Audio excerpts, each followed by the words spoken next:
príklady prečerpávacích elektrární z praxe, rozobratie príkladových elektrární, ktoré nám odporúčila vodohospodárska výstava. Nech sa páči. Dobrý deň. Takže ja som si posvietil na príklady z praxe, ktoré nám vodohospodárska výstava v podstate na tej verejnej informačnej kampani predostrela. Nakoniec sú to verejné informácie a v podstate platené z našich zdrojov, takže pre všetkých sú to informácie verejné a nachádzali sa tam dva profily. Jeden z Európy, z Portugalska a ďalší bol PVčka Shimogo z Japonska, príklad do sveta. Tieto profily sme si vyhľadali v odborných článkoch a čo sa týka jednej štúdie a jedného biologického rozboru. Poprosím ďalší slajd. Ešte predtým. Toto je náš zdroj, áno, ďakujem. Čiže prvý zdroj Alcoa Dam and Irrigation Project, Hard Lessons Learned from Good and Bad Assessment Practice. To znamená niečo ako vodná nádrž Alcoa a zavlažovací projekt, tvrdé lekcie zo správnych i zlých praktických vyhodnotení. Ako vidíte, sú to články od erudovaných profesorov z Univerzity v Lisabone, Juanes de Meio a Carla Janeiro. A ďalší, poprosím ďalší slajd, je hodnotenie kvality vody v rezervoári Alcoa v Portugalsku použitím biorozborov alebo analýzy. Tam sú aj autory, linky k článkom vám tiež môžem poslať. Čiže najskôr by som sa sústredil na prvý profil, vodánenská nádrž Alcoa. A základné fakty k tejto nádrži, to len tak rýchlo prebehnem. V podstate Alcoa zavlažovací projekt zahŕňa najväčší rezervoár v Európe, ktorý zahŕňa asi 11 000 hektárov pôdy, lenže ho musíme chápať ako subsystém minimálne 12 nádrží a kanálov, ktoré vlastne zo Španielska a z Portugalska sťahujú vodu. Ak môžem na sekundu prerušiť, ide o to, že prečo vlastne, lebo všetci ste neboli na stretnutí minulom, tak možno, aby ste vedeli, že prečo rozprávame o týchto nádržiach, tak tieto nádrže sú postavené na zdroji pitnej vody. Jedná sa teda o Španielsko a Japonsko a toto bolo prezentované ako príklad, tak sme si na to posvietili, aby ste chápali všetci, že toto sme si nevytiahli len tak, že preto rozprávame. Ja sa k tomu tiež ešte chcem dostať, samozrejme, ako boli prezentované ako ideálne príklady od vodohospodárskej výstavby, ktoré sú postavené na nádrži pitnej vody. Obidve tieto nádrže alebo PVčky sú v podstate aj z týchto vedeckých zdrojov považované za určite nie ako primárny zdroj pitnej vody, pretože sa jedná o subsystém, a takisto aj pri tejto Alcoa príhrade, subsystém minimálne 12 nádrží a kanálov, ktoré sťahujú vodu zo 110 000 hektárov pôdy. To znamená, že pri zavlažovaní aj zo Španielska, aj z Portugalska sa dostáva táto voda z povrchu naspäť do rieky Guadiana.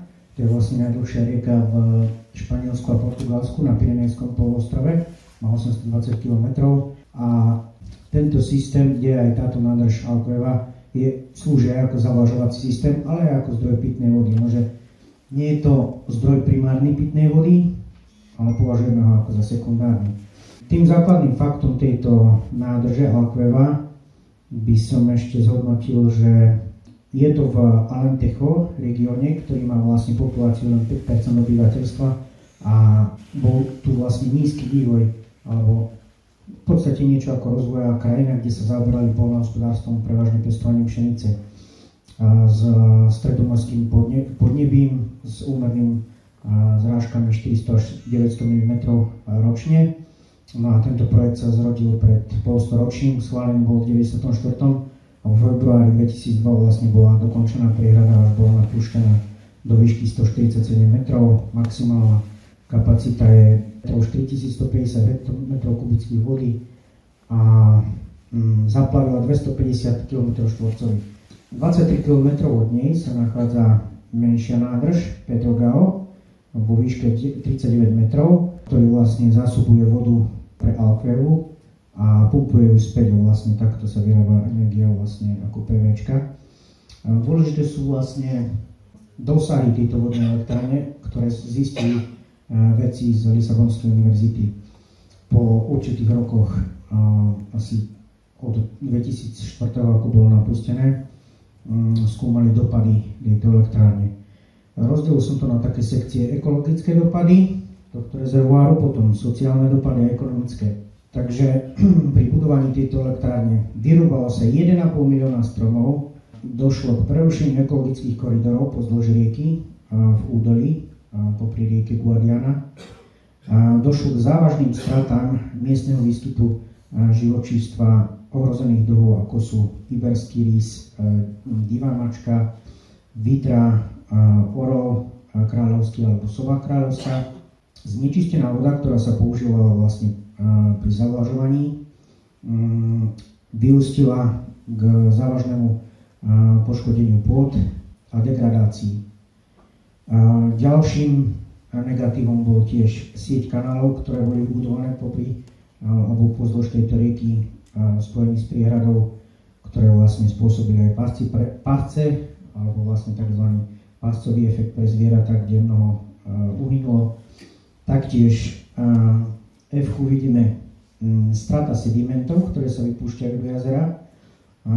Odhaduje sa, že 70 až 80% prírodných sedimentov vlastne sa stratilo v priehrade. Znamená to, že priehrady sa tým pádom zaplňujú, alebo v podstate od tých sedimentov sa znečistujú. G-čko vidíme znižovanie vodnej hladiny prúdom smerom nadol, čo malo zásadný vplyv na život mnohých vtákov a iných druhov. Taktiež redukcia biodiverzity rýb. Poprosím, sociálne dopady, strata prírodného a kultúrneho dedičstva v Guadiana Valley, to znamená, že zmizlo stovky archeologických nálezov v oblasti 180 km² krajiny. Ďalej zarezanie ekologických koridorov, to som už hovoril, tlak na ohrozené druhy ako iberský rys, presťahovanie stoviek obyvateľov. Vlastne pri budovaní tejto hrádze sa muselo presťahovať obec Aldeia de Luz. Vlastne to bola dedina, ktorá mala populáciu okolo 400 ľudí a musela byť totálne premiestnená. Čo sa týka zamestnanosti, autori uvádzajú, že sotva miestni pracovníci boli zamestnaní pri konštrukcii priehrady, väčšinou to záviselo na pracovnej sile imigrantov. Čo sa týka ekonomických dosahov, výsledok projektu, aj keď je tu mnoho neodškriepiteľných benefitov, nedal k záveru žiadny ekonomický zmysel. Očakávaný nárast vlastne príjmu miestneho obyvateľstva, aj keď sa investovalo viacej ako 2 miliardy eur, bol menší ako 1%. Pri niektorých ľuďoch to prinieslo samozrejme nejaký benefit, hlavne pri staviteľskom sektore, no celkové u populácií takmer žiadny. Čo sa týka pozitívnych, by som bol spravodlivý dosahov, tak projekt priniesol samozrejme aj kapacitu vodného manažmentu pre portugalskú stranu tej rieky Guadiana a nejaký lokálny vývoj, čo sa týka ciest, infraštruktúry, športových, zdravotníckych zariadení a podobne. V 2004 sa ešte portugalská vláda snažila vydať niečo ako zmiernenie alebo kompenzačný pakt alebo niečo, kde sa prijalo 48 TS hlavných na zmiernenie vlastne dosahu tejto nádrže. Pokúsili sa potom aj znížiť hladinu nádrže na 147 metrov miesto 152 a zabrali tým iba 182 km² miesto 250. A celkový výsledok profesorov v tomto vedeckom štúdiu, kde na jednej strane vľavo vidíme ciele budovania priehrady a výsledky na pravej strane results to date. Keď sa pozrieme na prvý riadok, strategická rezerva vody, vidíme, aké sú výsledky v súčasnosti, že cieľom bolo nechať si strategickú rezervu vody v tejto priehrade. Momentálne reprezentuje len 2 až 4% objemu tejto vodnej nádrže. voda, ktorá sa dá použiť ako pitná voda. Quality not guaranteed znamená, že kvalita aj tejto vody vôbec nie je garantovaná a očakáva sa v budúcnosti, že bude veľmi zlá. Ďalším cieľom bolo zmeniť poľnohospodársky model tejto krajiny. V podstate krajina v tej južnej časti Portugalska sa oberala hlavne poľnohospodárstvom a oni chceli zmeniť tú časť krajiny, aby nebola závislá len na poľnohospodárstve, aby tam prišiel nejaký progres alebo nejaký posun vpred. No výsledkom dodnes môžeme vidieť na pravej strane cena vody zvýšená dvojnásobne, znehodnotenie pôdy, kvalita vody znížená a takisto museli riešiť ešte aj imigračnú politiku pri vysťahovaní obce. Čo sa týka tretieho riadku, elektrická energia, v podstate tam elektrická energia je dostupná, vidíme, ale predstavuje len táto produkcia ako marginálnu časť národnej spotreby.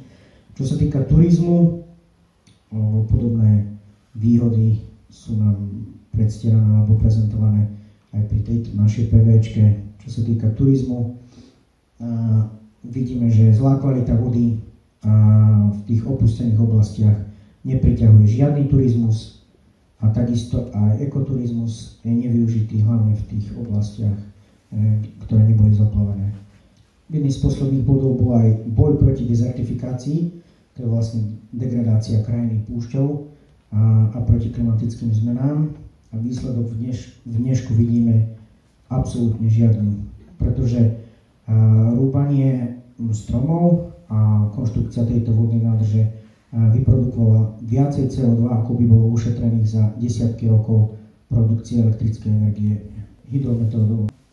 No a čo sa týka zamestnanosti, ktorá tiež nám je prezentovaná, že bude značne vysoká zamestnanosť, takže z praxe tu vyplýva total fiasko during construction, to znamená absolútne fiasko, čo sa týka pri konštrukcii vodnej priehrady a takisto aj v budúcnosti možné fiasko. Záver profesorov z univerzity v Lisabone vidíme vpravo, keby som to mal zhrnúť alebo preložiť, ako to zhrnuli, uvádzajú, že daným príkladu hore portugalská vláda by mala zmraziť celý projekt alebo celý by si ho mala premyslieť, pretože ďalšie slepé investície do tohto projektu z 50. rokov by pravdepodobne skončilo v smutných slzách. Čo sa týka toho druhého projektu, takisto Šimogo, prečerpávacia vodná elektráreň, sústredil som sa hlavne na tieto dva profily, pretože tie nám boli prezentované ako ideálne s prečerpávaním pitnej vody, takže ten tiež absolútne nemôžeme porovnávať, alebo absolútne nemôžeme ako zdroj pitnej vody považovať, pretože tam sa tiež jedná o subsystém viacerých nádrží a v podstate pri tomto subsystéme nádrží sa používa alebo prečerpáva technická voda, ktorá je vlastne jediným zdrojom vody v okolí, preto oni ju môžu potom filtrovať alebo čistiť na používanie pitnej vody.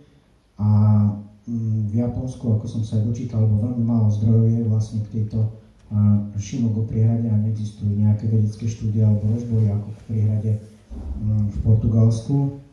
Tam som sa dočítal, že filtrácia vody je na 6-7 násobnej úrovni a funguje v komunálnych alebo lokálnych bázach. To znamená, že každá obec alebo každé mesto má svoju niekoľkonásobnú filtráciu. A toto absolútne tiež nie je zdrojom pitnej vody alebo primárne zdroj pitnej vody je rada Šimogo, takže tieto profily, ktoré nám vodohospodárska výstavba posunula, považujem aj z zahraničných zdrojov a odborných vedeckých, nie wikipédiové obrázky, ako tam boli, lebo veľmi podozrivo sa podobali profilom z Wikipédie, aj fotky boli priamo odtiaľ. Z odborných štúdií určite nepovažujeme tieto nádrže za primárny zdroj pitnej vody. Ďakujem.